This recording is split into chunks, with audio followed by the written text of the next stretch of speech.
안녕하세요. 저는 외동아들 결혼을 준비시키던 엄마입니다. 좋은 날일 줄로만 알았던 아들의 결혼이 쑥대밭으로 마무리되었던 사연을 들려드리고자 해요. 아들이든 딸이든 자식을 시집장가 보내는 건 꽤나 걱정도 되고 긴장도 되잖아요. 그런 수많은 감정 중에서 단연 독보적인 마음은 우리 자식들이 좋은 배필 만나서 행복하길 바라는 마음이 아닐까 해요. 그런데 만약 내 새끼의 앞날이 벼랑 끝으로 내몰린 걸 부모가 직접 목격했을 때 다들 어떠실 것 같으세요? 제가 그랬네요. 지금 다시 생각해도 살떨리는 그간의 경험. 지금부터 들려드릴게요. 저희 집안은 남들 사는 만큼 비슷하게 사는 형편입니다. 저는 남편이랑 함께 김치찌개 사업을 해서 먹고 살 만큼 지내왔어요. 저희 부부 사이에는 자랑스러운 아들도 하나 있었는데 아들은 시키지 않아도 알아서 잘 커서 의사가 되었습니다. 자녀가 결혼 정년기에 접어들면 부모 되는 입장에선 어느 정도 언젠가 내 자식이 배필을 데리고 오겠지 생각하잖아요. 저희 아들이 일한 지 5년 만에 같은 병원에서 일하는 간호조무사와 눈이 맞았는지 둘이서 벌써 결혼을 약속했다고 말해주더라고요. 시간이 되면 소개해준다길래 저희는 일부러 하루만 장사를 일찍 마감하고 아들과 예비 며느리를 만났습니다. 아들이 우리한테 예비 며느리를 소개했을 때만 해도 이미 우리 아들이 예비 며느리에게 푹 빠져 있다는 게 느껴졌어요. 아들이 좋아하는 여자가 생겼다고 말한 적은 그때가 처음이라서 남편이랑 제가 신기해하면서도 한편으론 아쉽기도 했습니다. 그래도 예비 며느리는 아들이 칭찬했던 것처럼 엄청 참하고 똑부러져 보였어요. 어른들이 좋아할 타입 같았고 일을 잘할 것처럼 보이기도 했죠. 게다가 대화를 하다 보니 집안 형편에 대해 좀 알게 되었는데 저희 집과 다르게 어마어마한 부자더라고요. 일단 예비 사돈네가 당시 30억짜리 아파트에 살고 있다고 했습니다. 그걸 듣자 예비 사돈 쪽에서 과연 우리 형편을 만족하실까 걱정이 되더라고요. 어쩌나? 우리는 아가씨네 집안처럼 그렇게 잘 살진 못하는데 아가씨 말 들어보니까 부모님이 꽤 부자인 것 같네요. 우리가 그쪽 형편에 맞게 혼수를 맞춰줄 수 있을지 모르겠어요. 부담 갖지 마세요, 어머님. 저희 부모님 정말 쿨하신 분이거든요. 그리고 제가 괜찮다고 하면 별도 따다 주실 분들이라 걱정 안 하셔도 돼요. 부담이 안 될 수가 있겠나요? 사랑은 둘이 하는 거라지만 결혼은 결국 집안 문제나 다름없는 거거든요. 집안 형편이 과하게 차이나면 분명 어딘가 문제가 생기기 마련이란 걸 보고 들은 게 많아서 걱정되었어요. 그래도 둘이 너무 좋다니까 저랑 남편이 딱히 거절하진 못했습니다. 아들을 실망시키기 싫었어요. 부모가 되어서 어쩌면 아들에게 해줄 수 있는 마지막 지원일지도 모르는데 마지막까지 아들이 원하는 삶을 선택해서 살 수 있도록 돕고 싶었습니다. 그렇게 아들의 결혼 준비는 쭉쭉 진행이 되었어요. 상견례 날짜는 꽤 빠르게 잡혔습니다. 남편이랑 저는 아들이 해준 옷을 입고 최대한 단정한 차림으로 상견례에 참석을 했어요. 상견례 위치는 예비 사돈네가 먼 길을 못 오는 사정이라고 해서 밑지방에 사는 저희가 윗지방으로 올라가는 걸로 합의봤죠. 그렇게 도착한 상견례장에서 저랑 남편은 경악을 금치 못했어요. 장소는 깔끔한 횟집이었는데 예비 사부인 옷차림은 그에 맞지 않는 화려한 차림이더라고요. 상견례에서 정답인 복장은 없다고 하지만 레깅스에 미니스커트에 뾰족 구두는 좀 아니지 않나요? 아무리 그래도 자기 딸인 예비 신부보다 튀는 옷이 말인가요? 바깥사돈은 나름 멀쩡한 차림이었는데 저러고 나온 사부인을 말리지 않은 것 보면 바깥사돈도 생각의 관점이 일반적이진 않은 것 같았습니다. 물론 제가 보수적인 편이라 그렇게 봤을 수도 있겠죠. 남들은 어떻게 생각할지 모르겠지만 일단 제 눈에는 사부인 행색이 너무 이상했어요. 처음부터 좀 많이 놀라서 표정 관리가 잘 안 되었습니다. 남사스러워서 저희 남편도 사부인을 잘 못 쳐다봤어요. 사돈 쪽에서 먼저 인사를 건네길래 저희도 그제야 웃음을 걸치고 악수를 받아주었네요. 그나마 다행이었던 건 두 분 성격이었습니다.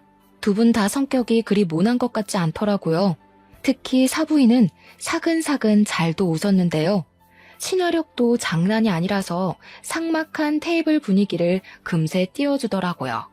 우리 사위들 총각이 인물이 참 좋더라고요. 누굴 닮았나 했더니 박가사돈이랑 정말 판박이네요. 제가 관상을 좀 잘 봐요. 박가사돈 보니까 젊은 시절에 여자 꽤나 올리셨겠는데요. 정말 사부인 같은 여자 아니면 박가사돈 인물 감당할 여자 없겠어요. 아, 칭찬 감사합니다. 근데 제가 젊을 때는 그리 인물이 좋았던 편이 아니라서 오히려 아내 마음 얻는 게 어려웠었어요. 아내가 정말 인기 많았거든요. 남편은 사부인의 과하면서 가벼운 칭찬에 몸둘 바를 몰라 했습니다. 사부인 때문에 초면인데도 우리 사이의 분위기가 어색하진 않았어요. 하지만 시간이 갈수록 사부인 화법 때문에 희한하게 불쾌감이 생기더라고요. 저희가 이렇게 평범한 분들 만나는 건 오랜만이라서 그런지 마음도 굉장히 편하네요. 무슨 모임만 가면 정치인, 변호사, 검사 이런 사람들만 만나니까 늘 어깨가 경직되거든요. 근데 오늘은 완전 휴가 받은 기분이에요. 사부인은 대화 내내 약간 이런 식으로 얘기를 했습니다. 뭔가 우리 집안의 형편을 빙빙 둘러서 까는 느낌이라고 할까요? 그렇다고 저만 갖고 있는 의심 때문에 얼굴에 티를 낼 순 없었어요. 게다가 다들 사부인의 행실에 하하 웃기만 하니까 제가 더 나서서 주의를 줄 수도 없는 입장이었죠. 아무튼 상견례에서 대화를 하다 보면 당연히 혼수랑 예단비 얘기 나오지 않습니까? 저희도 당연한 순리를 거치려고 제가 한마디 먼저 언급을 했는데요. 제 말을 끊고 사부인이 먼저 흔쾌한 제안을 하더라고요. 그러지 말고 형편이 안 되신다고 들었는데 너무 무리하지 마셔요. 애들 결혼시키다가 허리끈 터지면 안 되잖아요. 그쪽 아들 몸만 보내주세요. 그럼 우리가 집이랑 예단 다 해결할게요. 네? 아니요, 그럴 수가 있나요. 그래도 결혼은 같이 하는 건데 어떻게 사돈 쪽에서만 부담을 하겠습니까? 저희도 아들 혼수해줄 돈은 있어요. 그래요? 이런 부분은 솔직하셔야 되는데 괜히 기죽기 싫어서 나섰다가 생계가 위험해질 수 있다고요. 저희는 사돈 쪽 허리띠 졸라매게 만들고 싶진 않아요. 정말 괜찮으시겠어요? 솔직히 예의를 갖춰도 어쩔 수 없이 기싸움을 하는 자리가 상견례 자리 아닙니까? 그런데 사부인은 기싸움은커녕 대놓고 저희 형편을 무시하는 것 같았어요. 사부인이 저렇게까지 거침없이 발언하는데 감정이 안 상할 리가 없지 않겠어요? 여태까지는 아들 입장 생각해서 최대한 이해하고 넘겼는데 여기서도 가만히 있으면 만만하게 보일 것 같더라고요. 그래서 제가 한마디 하려고 했더니 남편이 나서서 먼저 입을 열었습니다. 박가사돈이야말로 일 은퇴하셔서 쉬고 있다고 들었는데요. 저희는 허리 꼬부라질 때까지 돈 벌 수 있는데 사돈들은 지금부터라도 아끼셔야 하는 거 아닙니까? 돈 있다고 해서 그거 믿고 아낄 생각 못 하다간 가랑이 찢어질 수도 있을 텐데요. 이때 저 살짝 놀랐습니다. 남편이 누굴 조롱하는 것도 처음 들어봤지만 아무리 우리가 아둥바둥 돈 벌고 산다고 하더라도 부잣집 사돈에게 못 비빌 형편인데 남편이 당당하게 그런 소리를 해서 당황했어요. 저희 남편이 사태분간 못하고 말을 막 하는 사람은 아니거든요. 아니나 다를까 제 남편 도발에 사부인이 먼저 빵 터지고 바깥 사돈도 웃음을 풋 흘리더라고요. 아, 예. 제가 은퇴하기는 했죠. 걱정해 주셔서 감사하지만 사돈께서 걱정해 주실 정도는 아니네요. 이미 노후가 보장되어 있는지라. 사돈들 재밌으시다. 저희들 꽤나 쿵짝이 잘 맞을 것 같은데. 안 그래요? 저는 사위도 마음에 들고 사돈들도 너무 마음에 들어요. 사돈들께서도 저희 딸애랑 저희 좋아해 주셨으면 좋겠네요. 제 개인적인 생각이지만 상견례 내내 저희는 사돈네 즐거우라고 초청된 광대가 된 기분이었어요. 그렇게 이상한 기싸움만 주고받다가 얼렁뚱땅 상견례가 마무리되어 버렸습니다. 다시 지방으로 돌아가는 길이었는데 너무 기가 빨려서 잠만 잤네요. 나중에 예비 며느리한테 따로 전화가 왔는데 자기 부모님이 거침없이 말한 걸 대신 사과하더라고요. 죄송해요, 어머님. 아버님도 기분 많이 상하셨죠? 저희 부모님이 원래 필터링 없이 말씀하셔서 오해들 많이 하세요. 근데 진짜 절대 나쁜 뜻은 없었어요. 역시 제 기분 탓만은 아니었는지 예비 며느리도 사돈네 말투가 공격적이었단 걸 알았나 봅니다. 그래도 예비 며느리가 알고 사과하는 게 어딥니까? 또 사돈네가 직접적으로 싸움을 걸어온 건 아니라서 저는 예비 며느리 마음을 생각해 괜찮다고 하고 넘겼어요. 그런데 상견례가 끝나고 며칠 뒤 예상치 못한 문제가 발생해 버렸어요. 사부인이 갑자기 우리 식당 찾아와 웬 봉투 건네더라고요. 연락 없이 먼 길을 찾아온 것도 당황스러운데 인사 한마디 덜렁하고는 설명도 없이 봉투를 주길래 얼떨떨했어요. 이게 뭐냐고 물으면서 봉투를 열어봤더니 혼수 목록, 혼수 받을 사람 목록, 혼수 예산 구입비 등이 정리된 편지더라고요. 아들 몸만 보내는 거 싫다면서요. 저희가 집값으로 5억 할 테니 그쪽에서 2억 혼수해 주세요. 얼굴 보고 말하는 게 예일 것 같아서 장장 5시간을 달려왔네요. 이 동네 무슨 차가 이렇게 막히는지 차 더 막히기 전에 다시 올라가야 되거든요. 어떻게 2억 괜찮겠어요? 2억 소리를 듣고 순간 머리를 한 대 맞은 것 마냥 얼떨떨했어요. 우리 집 형편에 2억은 아주 빠듯한 돈이었습니다. 당연히 혼수를 준비할 생각이었지만 많아봤자 1억 선을 염두하고 있었어요. 사돈 쪽에서 5억을 낸다는 것도 몰랐는데 사부인이 저한테 제시한 2억은 이미 사돈네가 배려해서 적게 깎아준 액수나 다름없었어요. 그래서 더 깎을 엄두를 못 냈습니다. 대답을 재촉하는 사부인에게 아무런 답변을 못 주고 있었어요. 왜요? 2억은 어려우세요? 그래도 애들이 5억 정도 되는 신혼집을 구해야지. 저는 제 딸이 어렵게 사는 거 원치 않아요. 2억 안 되실 것 같으면 저희가 알아서 다 하고요. 2억은 힘들었지만 그렇다고 우리 아들을 사돈네 집에 팔아넘기듯 몸만 보내고 싶지 않았습니다. 누가 그러더라고요. 사돈네에서 결혼할 때 돈을 많이 들이면 그만큼 내 자식이 고생하는 거라고 말이죠. 아니요. 5억 해오신다는데 저희가 못해도 2억은 해가야죠. 서로 그게 도리에 맞는 것 같네요. 그래서 저도 모르게 사부인의 은근한 무시에 자존심이 상해서 2억을 하겠다고 말해버렸어요. 사부인은 만족스럽게 고개를 끄덕이곤 물 한 잔 받아먹고서 돌아갔습니다. 사부인 배웅해주고 다시 가게로 들어오니까 그제야 후회가 되었어요. 내가 무슨 짓을 저지른 건지 싶더라고요. 저는 사부인 있을 때는 잘 못 읽어봤던 봉투를 다시 읽어봤습니다.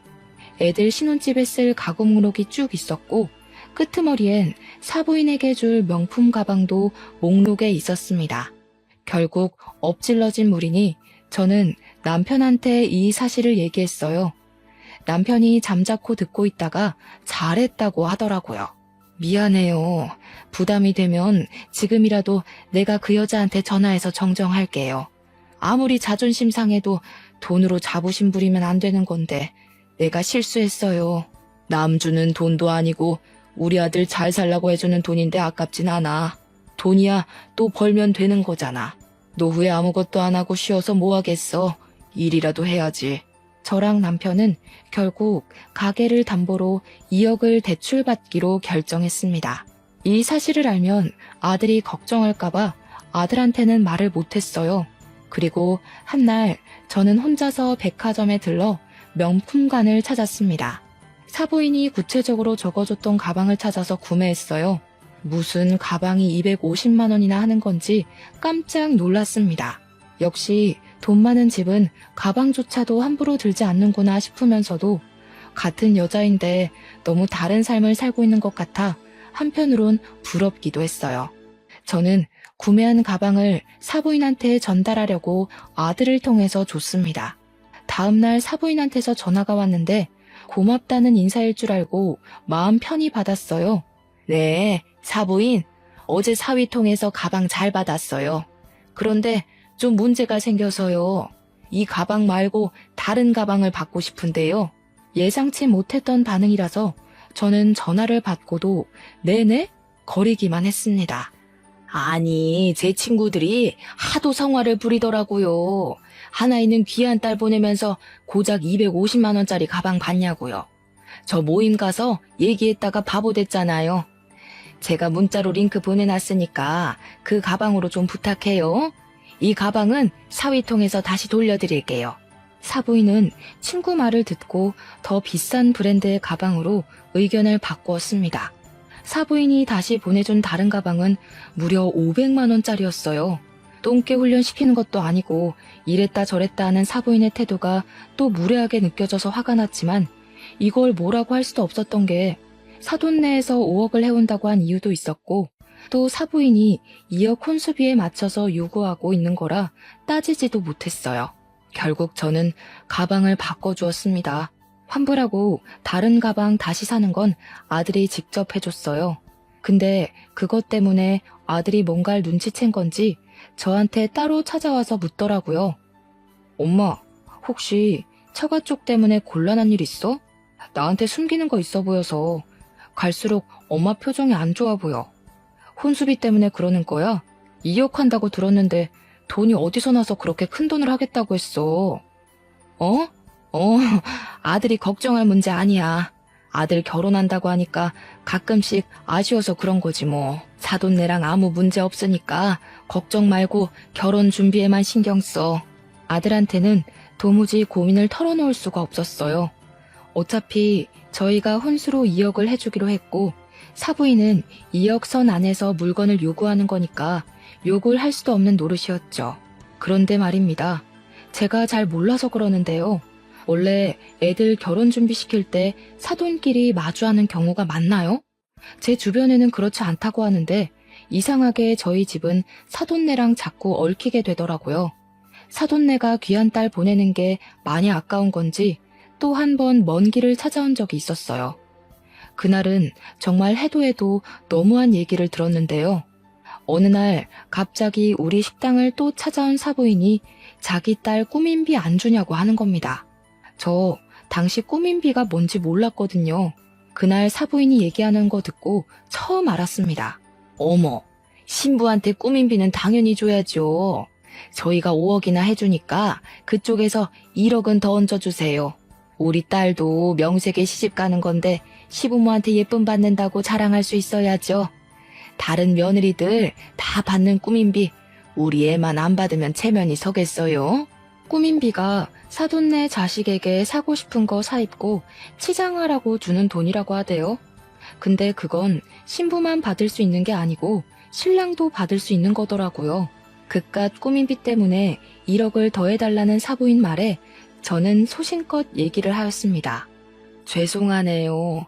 그만한 돈을 해줄 여력도 안 되고 더 대출받지도 못해서 꾸민비는 어려울 것 같아요. 그냥 서로 안 해주는 걸로 퉁치죠. 역시 돈줄 달리는 게 이렇게 금방 눈에 보여서 아쉽네요. 이래서 제가 딸한테 수준 차이 나는 사돈은 질색이라고 얘기를 했었거든요. 사위가 의사 아니었으면 구린내가 진동하는 이런 곳에 저희 딸 안 보냈을 거예요. 저 순간 잘못 들은 줄 알았습니다. 그간 사부인이 말투는 좀 경박했어도 사람을 대놓고 깎아내리진 않았거든요. 그런데 제가 1억 꾸민비 못 주겠다고 하자마자 돌변해서는 저희 집안이랑 제 아들을 깎아내리기 시작하는데 딱 알겠더라고요. 사부인이 원래 이렇게 무례한 사람이기에 그런 경박한 소리를 가진 거란 걸 말이죠. 사부인 아들 고집 너무 세더라고요. 근성이 얼마나 끈질긴지. 역시 가난뱅이 집안에서 태어난 것들이 쓸데없이 끈기가 좋아요. 자기 주제를 알고 여자를 골라야지. 어디서 밤밑을 구르던 놈이 머리 위에서 놀던 여자를 눈독 들이는지 모르겠더라니까요. 사부인 아들 밖에서 그러고 다니는 거 알고 계셨어요? 뭐라고요? 누가 발밑을 굴러요? 사부인, 지금 도가 지나치신 것 같은데요. 우리가 대단한 집안은 아니지만 그것 때문에 제 아들이 욕먹는 건 납득이 안 되거든요. 당장 사과하시죠. 어머나, 사과는 그쪽에서 하셔야죠. 제가 그쪽 아들 떼어내느라 2년이나 고생했는데 근데 이놈이 어떻게 제 딸을 깨어냈는지 아주 거머리처럼 딱 붙어서는 절대 안 떨어지대요. 대체 아들 교육 어떻게 시킨 거예요? 지 분수 생각 안 하고 좋아하는 여자만 있으면 무조건 들러붙으라고 가르치셨어요? 알고 보니 사부인이 장장 2년간 제 아들을 반대했다는 사실을 알았어요. 사부인은 그간 제 아들에게 문자로 여러 번 예비 며느리를 만나지 말라고 모욕을 준 듯 했습니다. 자기 딸 발목 잡지 마라, 가난뱅이 사위 관심 없다, 우리 딸 집안 보고 만나는 제비새끼랑 다를 게 뭐냐 등등 말이죠. 그걸 굳이 제 앞에서 다시 읊어주는 사부인 덕분에 제 아들이 사부인에게 어떤 취급을 당해왔는지 모조리 알 수 있었습니다.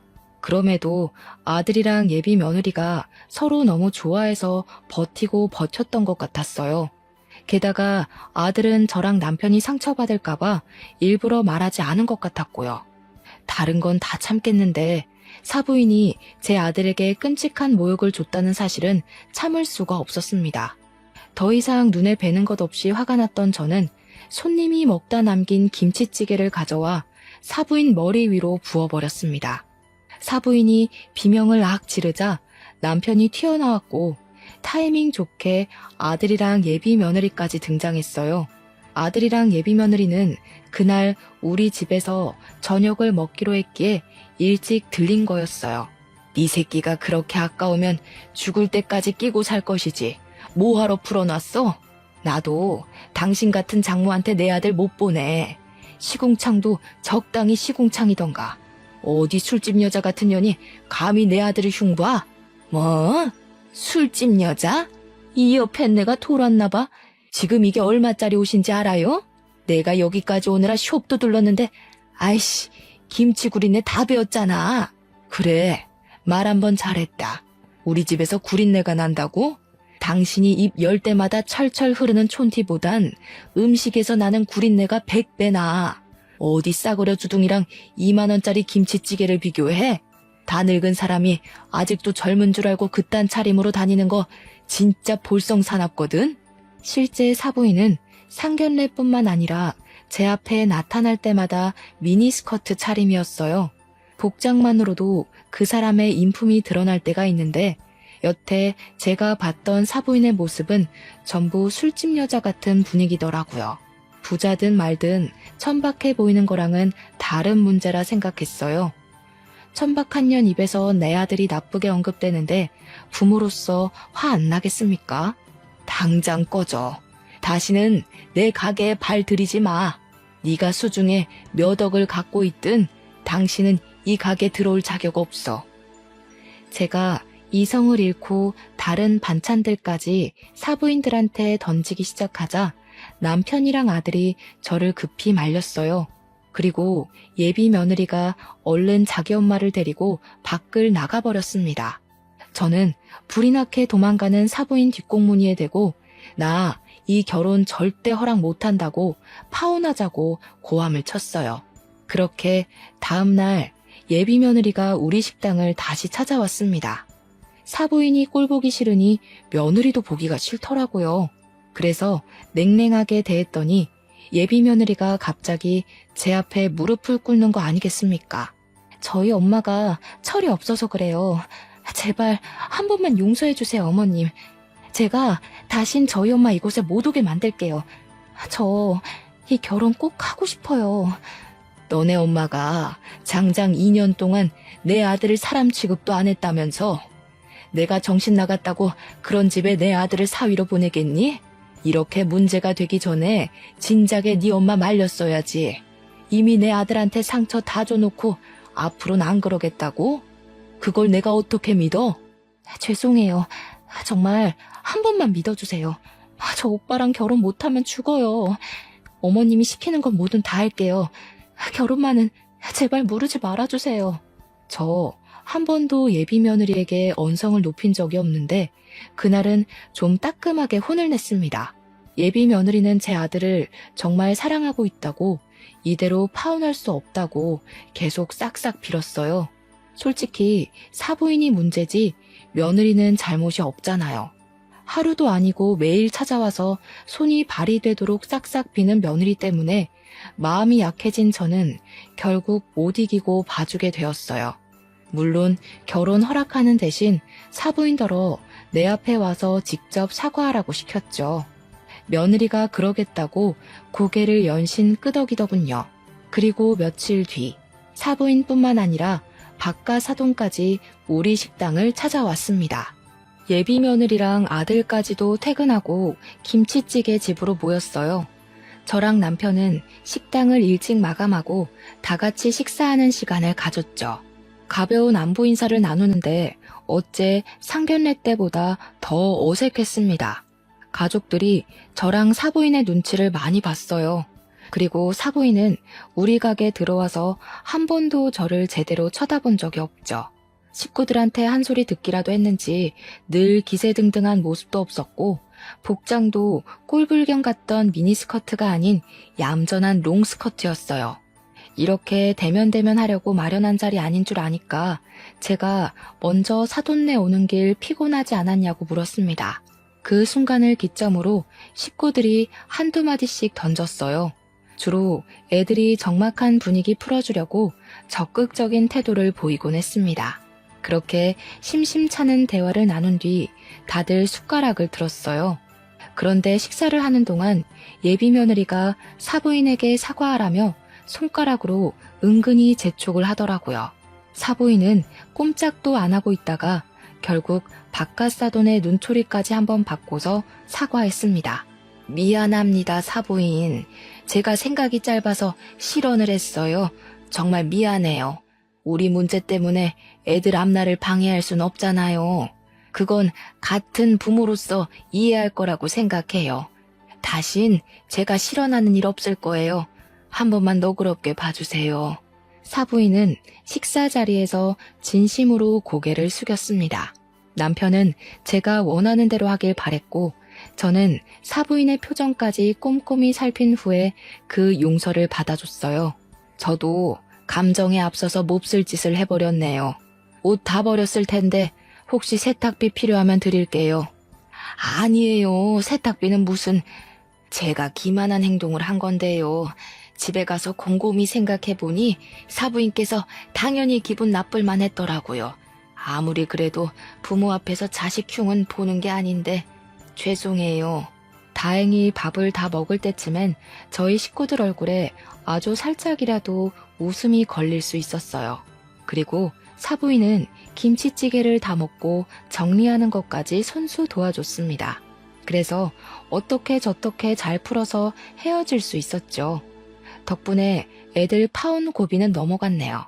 그러나 결국 이 결혼은 안 되고 말 운명이었나 봅니다. 사부인과 저의 문제만 해결되면 애들이 결혼하는데 아무런 문제가 없다고 생각했던 게 오산이었어요. 결혼식 당일이었습니다. 신부 측 하객에 넥타이 부대가 엄청나게 쏟아져 들어오는 듯 채워졌어요.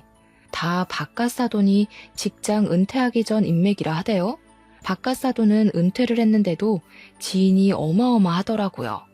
근데 저희는 사업을 하는 사람치곤 상대적으로 하객이 적었어요.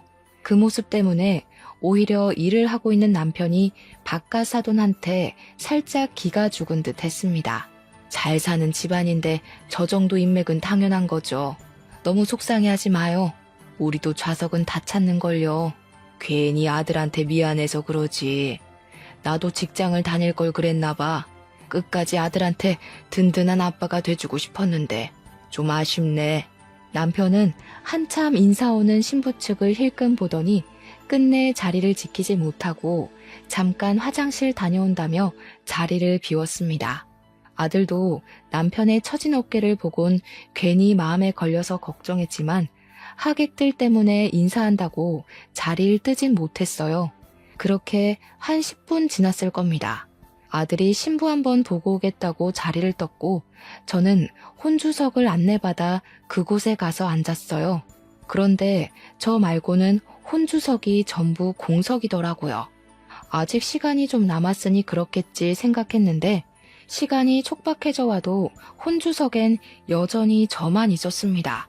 무슨 일이 있나 싶어서 직원들에게 물어보려고 손짓을 하는데 직원들이 갑자기 분주하게 움직이면서 어디론가 뛰어가는 겁니다. 그리고 금세 산만해진 하객 측에서는 싸운다! 라고 웅성대는 소리가 나기 시작했어요. 싸운다는 말에 놀라서 저도 뛰어나갔습니다. 신부 대기실 앞이 엄청 복잡하더라고요. 저는 그런 인파를 뚫고 들어갔다가 충격적인 장면을 보았어요. 제 아들은 울고 있었고 아들 앞으로 사돈들과 며느리까지 무릎을 꿇고 앉아서 빌고 있는 거 아니겠어요? 남편은 어딜 간 건지 보이지 않았습니다. 그 장면을 보고 안 놀랄 사람 어디 있겠습니까? 정말 깜짝 놀라서 급히 아들 곁으로 갔더니 사부인이 아들 다리를 붙잡으며 살려달라고 하는 걸 들었어요. 제가 나타나자 사부인이 갑자기 제 다리를 잡으며 넙죽 엎드리더라고요. 사부인, 다 우리 잘못이니까 제발 이 결혼은 취소하지 말아줘요. 저희가 다 잘못했어요. 평생 사돈 내 빚 갚으면서 살게요. 제발 우리 딸 인생만 안 망치게 해주세요. 무슨 소린지 몰라서 저는 그저 멀뚱히 서 있기만 했습니다. 그러자 아들이 제게 종이 사진을 보여주더라고요. 그 사진 안에는 죄수복을 입고 있는 사부인과 유흥업소 사장 일을 하고 있는 바깥 사돈의 모습이 담겨 있었어요. 말도 안 되는 사진을 보면서 이게 어떻게 된 거냐고 아들한테 물었더니 사부인이 원래 업소녀인데 손님에게 사기쳐서 돈 타먹는 걸로 모자라 같은 업소녀들에게도 사기를 쳐서 깜빵을 다녀온 전적이 있다대요. 사부인 때문에 사업장 망해서 빚쟁이가 된 사장은 사부인이 출소할 때까지 기다렸다가 목숨까지 위협하면서 사부인한테 돈 갚으라 협박을 했대요. 근데 사부인은 죗값 치르고 왔는데도 정신 못 차리고 또 사기칠 계획을 했다는 겁니다. 사부인이 사장에게 돈 왕창 벌게 해주겠다고 꼬시고 그 이후론 바깥 사돈이랑 같이 협력해서 쌍으로 사기를 쳤다더라고요. 그렇게 세트로 살아오는 동안에 생긴 아이가 바로 예비 며느리라고 하더군요. 당시 생각지도 못한 아이가 생기자 사돈들은 아이를 버릴까 하다가 아이까지 사기에 이용하기로 했고 며느리는 자라면서 다양한 용도로 부부 사기단의 도구로 사용되었다는 겁니다. 며느리가 성인이 되고 나서는 사위될 사람을 건져서 돈을 빼먹으려고 했다네요. 그 사위로 두 번째 지목된 남자가 바로 우리 아들이었어요. 우리 아들이 그 미끼에 걸려든 거였죠. 이 사실은 지난 과거 사부인 때문에 사기당했던 같은 업소녀들이 사부인 잘 먹고 잘 사는 꼴 방해하려고 나타나서 다 밝혔던 거랍니다. 그러니까 여태 사돈네가 저희 앞에서 떵떵거리고 비웃었던 모든 모습들이 거짓이라는 거예요. 기가 막혔던 저는 제 다리를 붙잡고 있는 사부인을 냅다 차버렸어요. 그럼 그지 새끼들이란 거잖아. 술집년같이 생겼다 했더니 진짜 술집년이었어요? 가진 것도 없으면서 어떻게 그런 배짱을 가질 수가 있어요? 우리 집 돈 훔쳐간 걸로 모자라 우리 시간도 진심도 다 기만하신 거네요. 잘 됐네. 이번엔 초범이 아니라서 깜빵밥 길게 먹을 수 있겠어요. 아니에요, 사부인. 저희 이번 결혼하면 나쁜 짓 다 청산하기로 했다고요. 모르는 사람들 말 믿지 말고 저희 말을 믿어주셔야죠. 그쪽들 과거 잘못 청산하라고 내 아들 결혼시키는 거 아니거든요. 그러고 보니 당신네 딸도 참 웃기네요. 다 알면서 어쩜 그렇게 내 아들 사랑한다고 잘도 질질 짰을까. 부모한테 배운 게 사기치는 것밖에 없어서 몸에 배웠나 보죠? 새파랗게 어린 년이 벌써부터 지 무던 팔짓이나 하고 말이야. 나 원참 어이가 없어서. 어머님, 저는 모르는 일이에요. 저는 정말 오빠 사랑했어요. 엄마 아빠가 사기친 거지 저랑은 관련 없는 일이라고요. 끝까지 자기 잘못을 부정하는 예비 며느리의 태도가 저를 더 화나게 했습니다. 예비 며느리가 어머님 하면서 또 질질 짜길래 저는 사부인 목에 걸려있는 스카프 잡아 빼서 며느리 얼굴에 던져주었어요. 딸 인생 망치지 말라고요? 지금 딸 인생을 누구한테 맡기는 거예요? 딸 인생 살리고 싶으면 자식을 낳는 순간 정신 차리고 똑바로 살았어야지. 앞으로 그쪽 내 딸이 불행한 건 전부 당신들 탓인 거야. 나도 내 아들 인생 살리려고 쓰레기 거르는 거니까 당장 꺼져. 사돈들은 이 상황을 돌이킬 수 있을 거라 생각을 하는 건지 계속해서 사과만 했습니다. 이렇게 소란스러운 와중에도 남편은 어디 간 건지 도통 모습을 안 드러냈어요. 저라도 아들을 지키고자 아들을 데리고 신부 대기실을 나왔습니다. 그러자 남편이 경찰과 함께 엘리베이터에서 내리더라고요. 저희 뒤따라 나온 사돈들에게 삿대질을 하면서 경찰더러 저 사기꾼들 잡아달라고 부탁하고 있었어요. 내가 진짜 설마 했다. 그런데 하객 고용으로 인맥 속인 걸로 모자라 집까지 사기를 쳤어? 경찰 선생님, 저놈들 저거 한두 번 해본 솜씨 아닐 거예요. 당장 저 사기꾼들 잡아가 주세요. 경찰들은 막 도망치려는 사돈들과 며느리를 붙잡았어요. 저랑 아들은 남편에게 상황을 물었습니다. 그랬더니 남편이 하객 봤다 말고 화장실을 갔을 때 무슨 얘기를 들었다고 하더라고요. 신부 측에서 넥타이 부대 전체를 하객 아르바이트로 고용했는데 고용하게 된 이유가 바깥 사돈이 우리 남편 번듯한 사업하고 있는 거에 기죽지 않으려고 되레 우리 남편 길을 꺾어주고 싶어서 그랬다네요. 그 사담을 듣고 바깥 사돈의 신원이 의심스러웠던 남편은 아는 지인 부동산에 개인적으로 전화해서 사돈이 산다는 아파트 주인이 누군지 알려달라고 부탁했다 했습니다. 아파트를 바로 알아본 것은 사돈들이 뭐만 하면 아파트 자랑을 그렇게 했었거든요. 그 아파트가 워낙 유명해서 사돈네 동네에선 그 아파트 이름 대면 부자라는 게 증명이 되는 셈이라더라고요. 그래서 남편이 가장 먼저 부동산을 알아봤던 겁니다. 남편 지인은 아는 사람 부동산을 건너 2달이 넘긴 부동산을 연결하여 집주인을 알아봐줬어요. 황당하게도 사돈네가 산다는 아파트엔 집주인이 따로 있었습니다. 그리고 거기 새들어 살고 있는 사람들이 사돈네였어요. 그러니까 이런 거죠. 사돈네는 우리한테 집안 재력을 속이기 위해 단기로 이사를 했던 겁니다. 아들이 자기 처가에 인사 간다고 한번 들어가 봤다던 그 30억짜리 아파트는 그들이 빚을 내서 보증금 3억에 월세 400만 원으로 들어가 있던 거였어요. 심지어 빚을 낸 것도 다 사채라네요. 일부는 우리한테 돈을 빼내서 갚았다더군요. 그리고 나머지 빚은 애들 결혼시킨 뒤에 저랑 남편의 자존심을 좀 더 긁어서 계속 돈을 빼낼 작정을 했던 겁니다. 너무 기가 막혀서 저는 경찰들이 연행해 가는 그들 앞길을 막았어요. 그리곤 불쌍한 척하는 사부인의 얼굴을 한 대 때려줬습니다. 하고 사는 꼴이 정말 치가 떨리게 한심하네요. 깜빵 가서 되도록 오랫동안 안 나왔으면 좋겠어요. 딸 생각 조금이라도 한다면 제발 싸구려짓 좀 그만하고 정신 차리세요. 사부인은 이미 경찰이 등장한 이상 저에게 사과할 필요를 못 느낀 건지 제게 덤비려고 몸부림을 쳐댔어요. 경찰이 잡고 있지 않았다면 그 기다란 손톱 때문에 얼굴에 상처가 생겼을 겁니다. 결국 감당 안 되는 몸부림 때문에 경찰들이 사부인을 끌고 가버렸어요. 바깥 사돈은 쪽팔린 줄 아는 건지 아무 말도 못하고 묵묵히 끌려갔습니다. 그런데 예비 며느리가 또 끈질기더라고요. 저랑 남편이 사돈들을 보내버리는 동안 예비 며느리는 제 아들에게 매달려 애원하고 있었어요. 오빠, 내 진심 오빠가 제일 가까이서 봤잖아. 내가 정말 연기하는 것 같았어?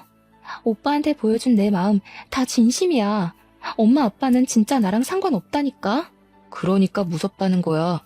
내 눈엔 네가 의심할 곳 없는 좋은 여자로 보였는데 나 만나기 전에 다른 남자 꼬드겨서 돈 빼먹었다면서 나한테 똑같은 수법으로 접근한 거 아니야?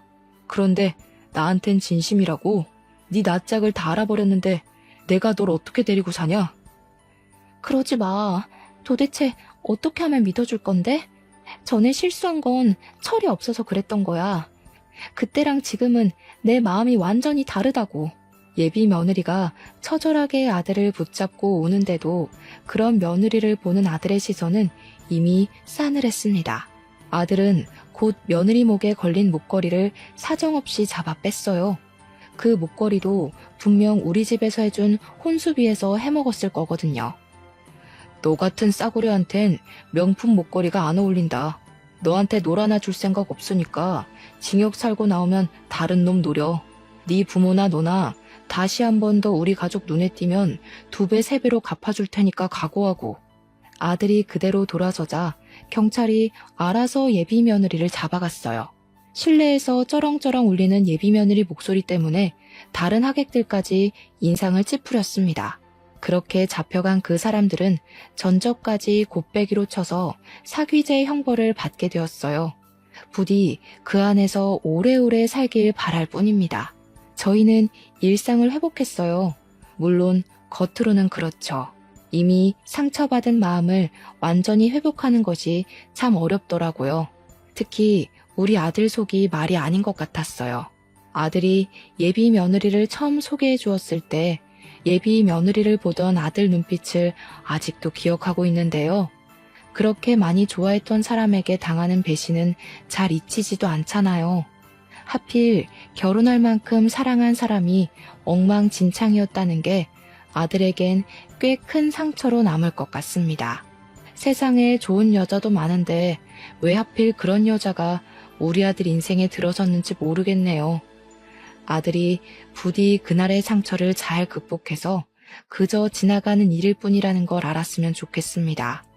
여기까진 안 좋은 현실을 말씀드렸지만 저희 집안에 우환만 있었던 건 또 아니에요. 그날 결혼식이 그렇게 엎어졌는데 사람들이 휴대폰으로 다 찍어서 그런가 SNS에 이슈가 되었더라고요. 근데 저희 식당까지 그 이슈를 타서 객지 사람들이 응원차 저희 식당을 방문해주고 있어요. 저랑 남편 김치찌개 사업하면서 이렇게 눈코 뜰 새 없이 바쁘게 장사해본 거 처음입니다. 이미 사기당한 돈은 운 좋게 배상받았는데 이대로만 장사 잘 된다면 사기당했던 돈만큼 한 해 매출을 뽑을 수 있을 것 같기도 해요. 손님들이 왔다 가면 블로그 후기도 올려주시더라고요. 사진 엄청나게 찍어가고요. 인터넷에 우리 가게 검색해서 블로그 슬쩍 보면 댓글에 저희 가게를 아는 체 하면서 안부를 궁금해하는 분들도 종종 계셨어요.